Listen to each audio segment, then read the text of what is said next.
kabajamtoota uummata magaalaa Baakoo fi naannoo ishee asitti argamtan baga guyyaa walgayii akkanaa haala madda bilisummaa Oromoo keessa jiru walii ibsuuf kaasitti argamne walgayii akkanaa nu dandeessiftan ulfaadhaa fayyaa ta'an siniin jedha. Walgayii irraa kadhufneef yaada gabaabaa tokko walii ibsuuf sunis addi bilisummaa Oromoo eega boordii filmaata biyyoolessaa irraa eeyyama argatee haala itti fuula dura addi bilisummaa Oromoo socho'uu danda'uu fi waan gochuu qabuun asitti gabaabsee isiniif ibsuufan asitti argame. Nuti akka dhaabaatti addi bilisummaa Oromoo eeyyama akka dhaabaatti biyya kana keessa socho'uu nagaan sochoonee qabsoo keenya karaa nagaa deemsisuudhaaf eeyyama eega argannee guyyaan xiqqoo bubbuleera. Godinaalee biraa keessas akkanuma sochoonee haala keessa jirru ibsaa turre ammas simbira kan dhufeef kanuma isin ibsuuf jechuudha. Eega filmaata eeyyama argannee ammaan boodatti miseensi adda bilisummaa Oromoo hundi bifa bilisa ta'een sodaa tokko malee socho'ee uummata isaa ijaaree filmaata biyyoolessaa fuula dura keenya kana ganna keessa dhufuuf hundi qophaa'uu qabna. Hin sodaannu waan jedhu nuti qabsoo karaa nagaa gaggeessuu eega gallee kaasee seeraa fi haala qabsoo karaa nagaa nu gaggeessisu guuttannee seera biyya kanaa keessatti hanga sochoonutti sababni sodaannuuf tokkollee hin jiru. Hin sodaannu waan jedhes immoo seera biyya kanaa cabsina jechuun miti. Akkuma eeyyamni nuu kennamee seera ittiin sochoonus haala kabajuu qabnus naamusa eeguu qabnus isa waliin boordiin filannoo biyyoolessaas ta'e heerrii fi seerri biyya kanaa kabajnee kabachiisnee nagaadhaan socho'uu nu gaafata jechuudha. Akka fakkeenyaatti amma walitti bu'iinsa isinii fi poolisa gidduu xiqqoo ture kun silaa nuun barbaachisu ture. Qabsoo karaa nagaa gaggeessina eega jennee qabsoo karaa nagaati. Poolisoonni bulchitoonni naannoo kanaas nagaa biyya kanaa eegsisuu fi qabsoo karaa nagaa eegsisuu irratti gaafataman ni qabu. Isaaniinis seeraan gaafannee naamusa keenyas kabajnee kasaanis kabajnee waliin hojjechuu malee walitti bu'iinsa adda ta'e tolchuu hin qabnu jechuudha nu lamaan gidduutti. Poolisoonni kunis ilmaan Oromiyaati. Bulchitoonni as jiranis ilmaan Oromiyaati. Namuu akka dhaaba isaatti siyaasa isaa, imaammata isaa, karoora isaa fuula duraa ibsata waan ta'eef isaanis qaama mootummaa qofaa eegumsa otoo hin godhin qaama dorgomtoota morkattoota isaa waliin morkan illee eegumsa gahaa gochuu qabu jechuudha. Nutu gaafatama isaanii jala jirra. Sochiin keenya gaafatama isaanii jala jira. Kanaaf ilmaan Oromoo, ilmaan Oromiyaa guutuun walitti bu'iinsa lola hokkara otoo hin taane wal ijaarree ijaarsa qulqulluun ka jeequmsa hin qabne nutis akka adda bilisummaa Oromootti imaammata keenya ibsannee dhaaboliin biroos imaammata isaanii ibsatanii filmaata dhufu abbaan mootummaa bulcha jechuudha. Akka kanaan dura akka bara Tigree waggaa 27 biyya keenya qawweedhaan qabatee bulche har'as qawweedhaan doorsisee biyya kana bulcha ka jedhu yoo jiraate of gowwoomsuu ta'a jechuudha. Kaleessas qawween doorsifamnee humnaan biyya keenya cabsanii bulchanii har'a gaafa isaan karaa irraa goran immoo qaamni fedhayyuu yookaan dhaabni fedhayyuu humnaan biyya kana bulchuu hin danda'u. Yoo humnaan bulchina jedhanii itti gamanillee haalli qabsoon Oromoon ga'ee fi dammaqinsi ilmaan Oromoo eenyu keenyaafuu hin eeyyamu, humnaanis eenyu wal bulchuu hin danda'u. Qabsoo karaa nagaa fi dimokiraasiin sochoonu keessatti, fuula duraayis qabsoo karaa nagaa fi dimokiraasiin socho'amu keessatti namuu haqa uummata isaati qabatee dhiyaatee sana keessa qulqullummaadhaan dhiyaannee warri dhugaa yookaan warri ummatichi filate abbaa fedhe haa filatu, Oromoon dhaaba fedhe haa filatu, nama fedhe haa filatu. Ka Oromoon filate addi bilisummaa Oromoo guutummaatti fudhata jechuudha. Akka kanaan dura qawweedhaan, doorsisaan, bittaadhaan, humnaan, hannaan filmaanni ni deema yoo ta'e gama adda bilisummaa Oromootiin fudhatama hin qabu.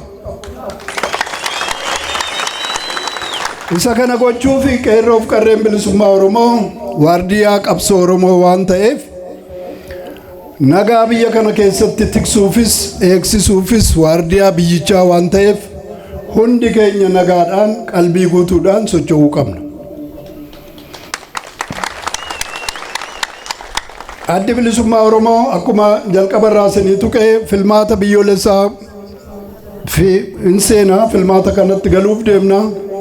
Isa kanaaf immoo dursa ijaarsa keenya aga gandaatti jiru qulqulleeffannee sagantaa keenya fuula duraa imaammata adda bilisummaa Oromoo Oromoodhaa qabu maal akka ta'e fuula duraa yeroo duula filmaataa gaggeessinu keessatti bal'inaan walii ibsina jechuudha. Ammatti kan nurraa eegamu hunda keenya ijaarsa hoo jennu tarii nama gariitii nu galuu dhiisuu ni mala.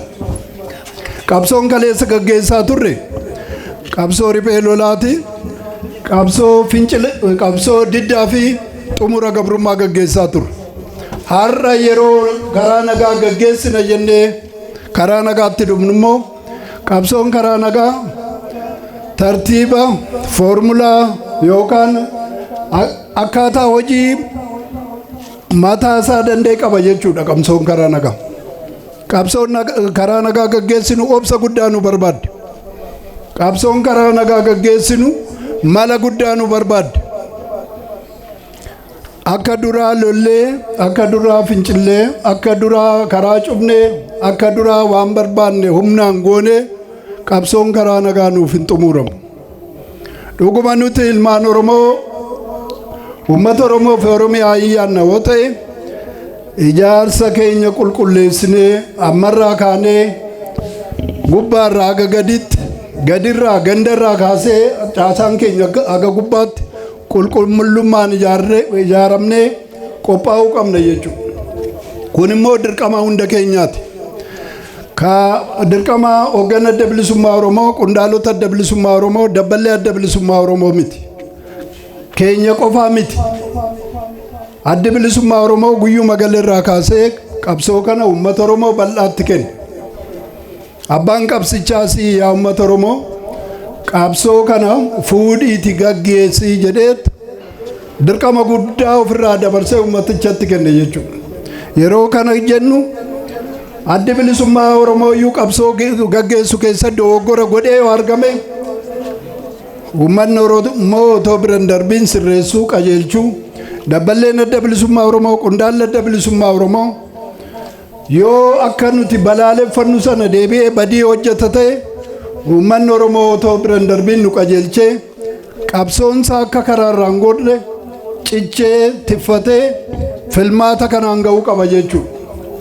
Kanaaf uummanni Baakkoo fi naannoo ishii jirtan guutuun ammarraa kaasee dirqama guutuu, dirqama dachaa adda bilisummaa Oromoo isinitti kenneera. Uummata keessan akeeka isaatiin ga'uu barbaaddan ammarraa kaasaatiin murannoodhaan qabsoo keessan ijaara. Yoo uummanni keessan ammas gabrummaa jalatti akka kufu barbaaddan harka maradhaatii taa'a. kanurraa eegamu akkuma duraan siniif tuqe amma mala nu barbaada, sammuu nu barbaada, hojii nu barbaada, ijaarsa nu barbaada. Warri ijaarame hin kufu, maaliin nu kufuu hin dandeenyu. Miseensonni adda bilisummaa Oromoo kan durii caalaa, deeggaraan adda bilisummaa Oromoo kan durii caalaa hojii guddaa, dirqama guddaa sin eeggata jechuudha. Akka amma jirtanitti, akka amma jirrutti qabsoodhaa hojjennee uummata Oromootiif dhugaa hojjennee of gowwoomsin. Amma akka of ilaalaa jirrutti qabsoo of hojjetaa hin jiru. Amma qabsoo karaa nagaa gaggeessina. Qabsoo karaa nagaa gaggeessinu sababni ijaaramnee filmaataan hin qophoofneef waa tokko illee hin jiru. Garuu taliisummaa waan qabnuuf akeeka uummata keenyaa dhaabanne kana xiqqoo dagannee waan jirruuf gariin keenya ciccinee qabsoo keenyatti fufnee xumuraan ga'uun dirqii nutti ta'a. Isa kanaaf immoo hundi keenya yoo qophoofne malee, hundi keenya yoo wal gargaarre malee, hundi keenya yoo wal qajeelchine malee gartuun tokko namni tokko yookaan namoonni yartuudhaan qabsoon kun fiixa ba'uu hin danda'u. Hundi keessan of gaafadhaa. Qabsoo gaggeessaan jira, hojjedhaan jira laata jedhaatimee of gaafadha. Irra guddaan keenya ana dabalatee qabsoo hojjetaa hin jirru amma. Qabsittiin dhugaa barbaaddi, qabsittiin jabina nurraa barbaaddi, qabsoon kun hojii nurraa barbaada. Hanga hojjechuu malee kana hojjetaa hin jirru. Akkamiin qabsoo uummataaf fiixaan baasuu dandeenya? Nuti sirna darbe qofaa komanna. Gaafa Tigreen akkana nu goote, gaafa Amaarri kana nu godhe, gaafa immoo har'a Oromoo mootummaa bulchaa jennus Oromoon kana nu godhe miti. Nu hojjannee argamnee, dursinee argamnee filmaata dhuftuuf uummata keenya qopheessinee filmaatatu gargar nu baasa jechuudha. Akka ammaa jirrutti addi bilisummaa Oromoo dhaabota Oromoo hunda waliin keessattuu dhaabota sadii walii galtee godhee jira. Gaafa duraa gaaddisni Oromoo tokko ijaaramee gaaddisichi akka yaadamellee yoo fiixaan ba'uu baate yookaan fuula duraas kan tattaafatamaa jiru dhaabonni jiran qabxiilee Oromoo fi Oromiyaadhaaf irra jiramu jedhamee irratti hojjechuu gamtaan hojjechuu qabna jenne qabxiilee 14 kaawwannee isa kana irratti tattaafachuu yaalleerra. Eegasiis immoo addi bilisummaa Oromoo filmaatatti yoo dhiyaatu qofaa akka dhaabaatti qofaa dhiyaachuurra dhaaba kaafaa'oo fi paabaa'oo waliin waliigaltee tokko gooneerra. Waliigalteen goones bittimnee filmaataa dhiyaachuurra gurmuudhaan waliin filmaataan dhiyaachuun nu wayya.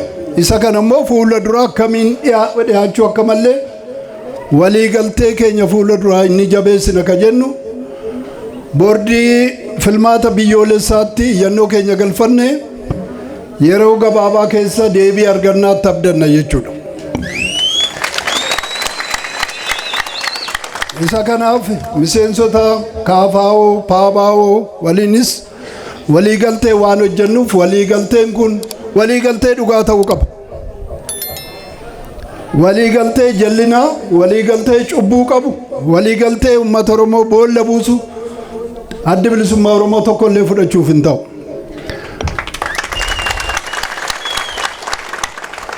Kanaaf waliigaltee keenya cimsinee dhaabonni sadan kun filmaataan ni dhiyaanna. Dhaaba mootummaarra jiru waliin illee hanga danda'ametti walii haasaa jirra, fuula duraas walaasofna. Sababni walaasofnuuf isaanis ilmaan Oromooti, biyya tokko qabna, uummata tokko qabna.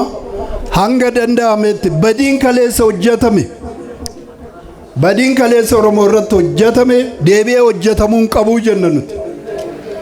Badiin kaleessa Oromoo irra raawwatame, yakki uummata keenya irra uummataa fi Oromiyaa irratti raawwatame amma irra deebi'uu hin qabu. Kanaaf ilmaan saba kanaa hundi walaasaanii wal dhabbii otoo nuumiin garaagarummaa kaayyoo qaban tiffatanii waan irratti waliin hojjechuu dandeenyu, waan nagaa, waan qulqullummaa waan biyya keenyaa ta'u waan saba keenyaa ta'u waliin hojjechuu dandeenya jechuudha. Kana malees sabaa fi sablammoota biyya kana keessa jiran warruma akka keenya cunqurfaman hiree murteeffannaa uummata Oromoo warra fudhatan waliin gara dhaaba 12 walii galtee godheera addi bilisummaa Oromoo. Isaan kana waliinis walii galteen keenya xumuramee qulqullaa'ee filmaata dhufu irratti waliin filmaata seenna jechuudha. Yeroon kana jedhu addi bilisummaa Oromoo sabaaf sablammoota akkuma Oromoo cunqurfamaniif kabajaa guutuu kenna. Akkuma keenya mirgi isaaniis akka eegamu barbaanna. Uummata Oromoo gidduu warri jiran saboonni adda addaa sabaaf sablammiin adda addaa addi bilisummaa Oromoo akkuma Oromoo mirga isaanii kabaja. Kana irraan deebi'ee dubbadha. Sabaaf sablammii Oromiyaa keessa jiru yaaddoo garaagaraa yeroo adda addaa kan nutti ka'u. Addi bilisummaa Oromoo saba biraan jaalatu jedhanii warri maqaa nu hadheessan akka nu hadheessan sanaa miti. Hundi keessan kan hubattan Oromiyaan sabaaf sablammii hedduu garaa ishiitti hammattee jirti. Oromiyaan hollaas guddoo qabdi. Kanaaf saboota nu gidduu jiran hundayyuu akkuma mirgi keenya akka eegamu qabsoomnu mirgi isaanii guutuu akka eegamu barbaanna. Nuti qabsoomne sirna irratti malee nam tokkee gartuu uummataa addi bilisummaa Oromoo jibbees hin beeku jibbuufis hin ta'u. Filmaata amma jiru akka biyyoolessaatti waan dorgomnuuf sabaaf sablammiin biyya kana Oromiyaa keessa jiru hundi miseensa fi deeggaraa adda bilisummaa Oromoo ta'uu danda'a. Miseensa ta'uu danda'u, deeggaraa ta'uu danda'u yoo fedhii qabaatan. Addi bilisummaa Oromoo mana Oromoo waan ta'eef waajirri adda bilisummaa Oromoo asitti baname qe'ee Oromoo waan ta'e Oromoo hundaa walqixa tajaajila jechuudha. Yeroo garii waan ni sodaatamu warri sirna mootummaa irra hojjetaa jiru addi bilisummaa Oromoo yoo mootummaa qabate haaloo kaleessaa nutti ba'a kan jedhanii yaaddaan illee jiru. Addi bilisummaa Oromoo nuti hanga'uu fi miti uummata keenya hangeessuu fi jennee qabsoomna yeroo hunda himna. Tarii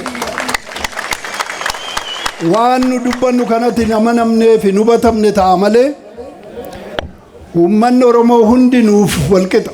Inni sirna fedhe keessaa jiraatu bulchiinsi dhugaan hojjetu barullee bulchiinsa dhugaa Oromoo ta'a. Bulchaan dhugaadhaan har'a uummata isaa tajaajilaa jiru boris uummata isaa hin tajaajila. Poolisii har'a uummata isaa nagaan eegaa jiru boris uummata isaa nagaan eega. Qaamni nageenyaa uummata isaa nagaa uummata isaa hin tiksa taanaan boris nagaan tiksa.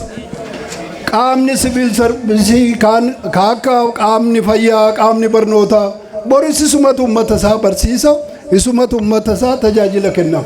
Kanaaf addi bilisummaa Oromoo yoo mootummaa ta'e eenyumaafuu yaaddoon ta'u jechuudha. Sabaaf sablammii biyya kana Oromiyaa keessa jiraniis yaaddoon ta'u ilmaan Oromoo caasaa fedhe keessa jiraniis yaaddoo tokkollee hin ta'u.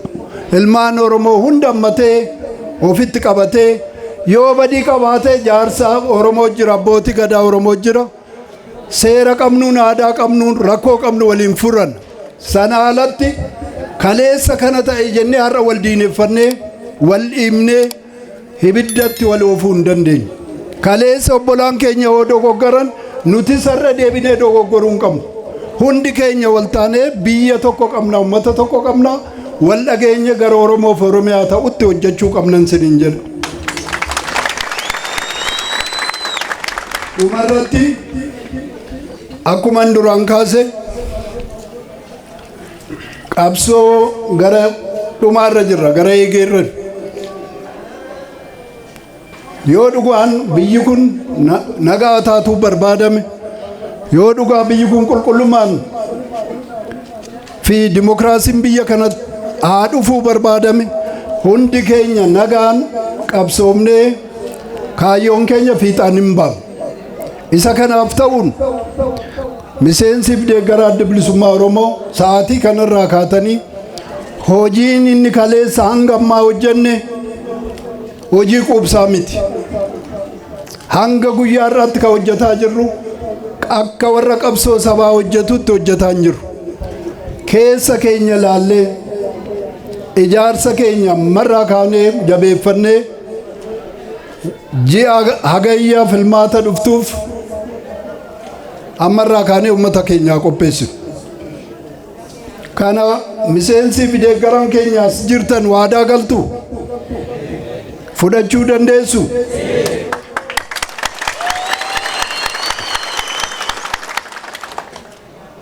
Akka kaleessaa okkolaa deemnee uummata keenya otoo ijaaruu hin hafne akka kaleessaa bitaa mirga gorree